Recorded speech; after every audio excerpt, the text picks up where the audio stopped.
నమస్కారం, సుప్రజateluguvideosకి స్వాగతం. ఈరోజు మనం బుడంకాయ రోటి పచ్చడి ఎలా తయారు చేసుకోవాలో చూద్దాం. ముందుగా ఒక బుడంకాయని తీసుకొని శుభ్రం చేసుకొని కట్ చేసి విత్తనాలు తీసేసి పక్కన పెట్టుకోవాలి.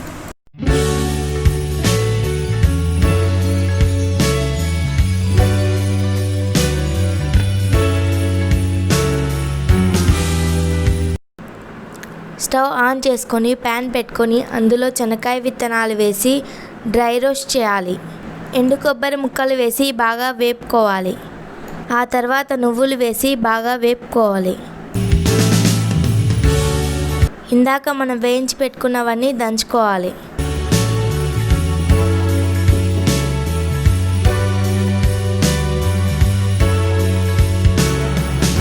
స్టవ్ ఆన్ చేసి ప్యాన్ పెట్టి అందులో 2 స్పూన్ల నూనె పోసి బుడంకాయ ముక్కలు వేసి బాగా వేయించుకోవాలి. వేగిన బుడంకాయలను ఒక ప్లేట్లోకి తీసుకొని పక్కన పెట్టుకోవాలి.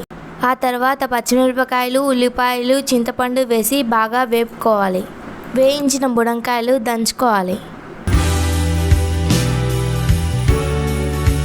వేయించిన పచ్చిమిరపకాయలు, ఉప్పు వేసి దంచుకోవాలి. స్టవ్ ఆన్ చేసి ప్యాన్ పెట్టి అందులో ఆయిల్ పోసి కరివేపాకు, తిరువాత గింజలు, ఎండుమిరపకాయలు, ఇందాక మనం దంచి పెట్టుకున్న మిశ్రమాన్ని అంతా వేసి బాగా వేపుకోవాలి. అంతే, ఎంతో రుచికరమైన బుడంకాయ తొక్కు తయారైంది.